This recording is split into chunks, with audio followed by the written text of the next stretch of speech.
Даде един косач и играм. Напред работим. Сам бонуски. Чудам. И бъдете бабичко. Пич. И сам. Шей.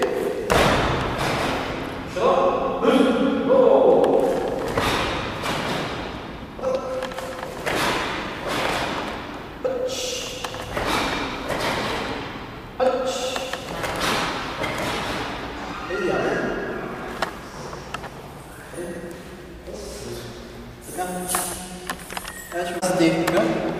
В случая гледаме тези четвърто кю. Първото нещо, което е важно да се покаже разликата, която трениращия трябва да знае между Джодан и Чудан Цуки.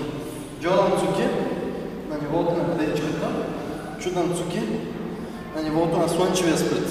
Значи разликата е горе-долу около една пеля. Първото Цуки е ниво Джодан, другите две са в една точка ниво Чудан срещу слънчевия сплит. Второто нещо, което трябва да се подчертае е серията. Имаме 1, 2, 3. 1, 2, 3. Много е важно да се подчертае. Съответно, импулсите от таза. Имаш леко отваряне, затваряне на таза. Да работи таза. Добре. И дали леко стачи играм.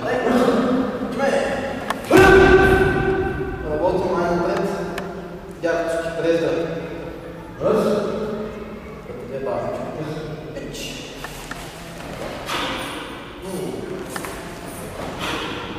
Сам. Шей. Шада през.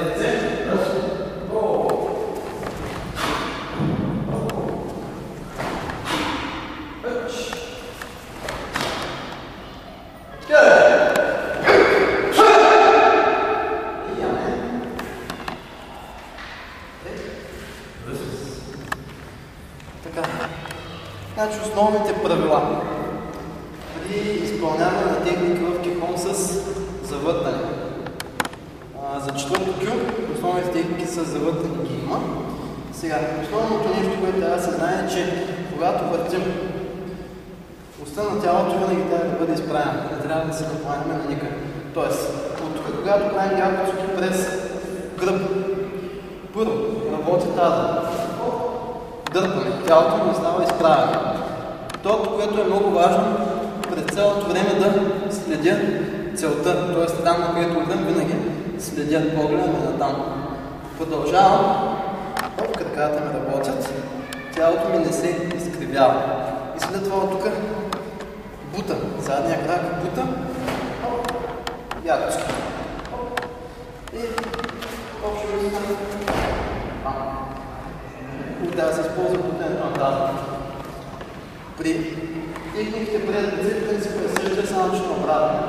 Като тръгвам да въртя тялото, да пренасям тежестта към задния крак. Хоп! След това кракът продължава в същата траектория. И в последния момент кракът бута и със стъпката правим дякоцки. Много важно е да правим тази.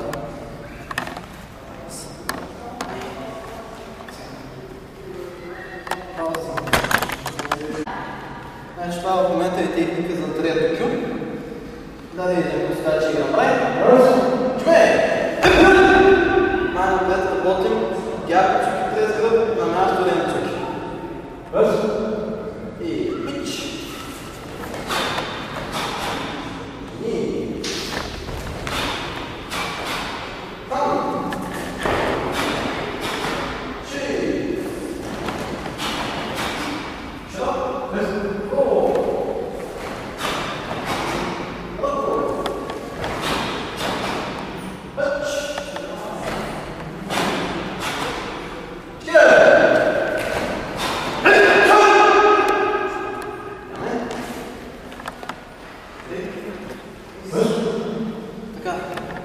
Тази техника има за цел да научи трениращия на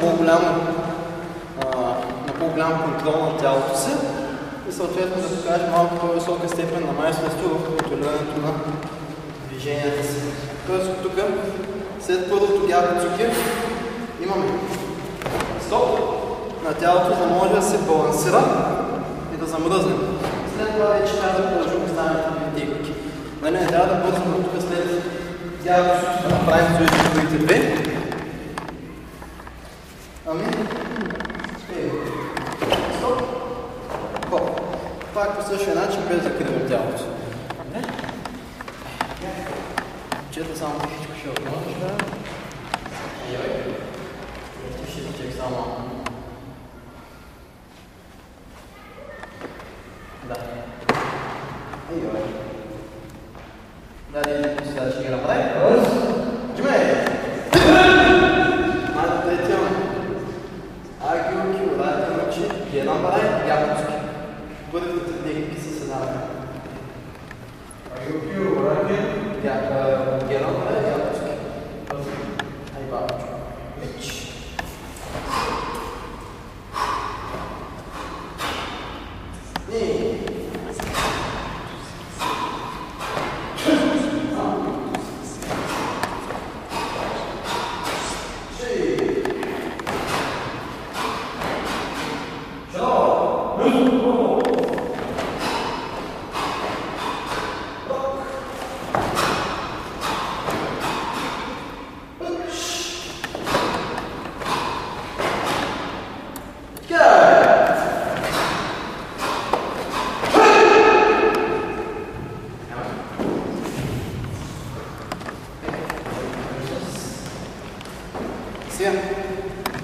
Комбинацията има доста различни начини на изпълнение. В принцип техниката може да бъде както за трето, така и за четвърто кю. Като разликата в изпълнението най-вече се явява в разликата в паузите. Тоест първият вариант от тук след агилкито да направим стоп и след това хоп, хоп, хоп, следващите три техники да ги направим наведнъж. Тоест използваме от тук, след отварянето на тази използваме импулса на удар с връщане, значи връщането използваме за покатаване. Удар, удар. Имаме едно, хоп, хоп, хоп. Втория вариант вече е едно, две, три, четири. Значи в принцип това е втория вариант. Хоп, хоп, хоп, хоп. Той е повече като четвърто кю, понеже техниките се чертават повече. Работа с таз, отворен таз, затворен таз. Пак тук пригрупираш, отваряш, буташ,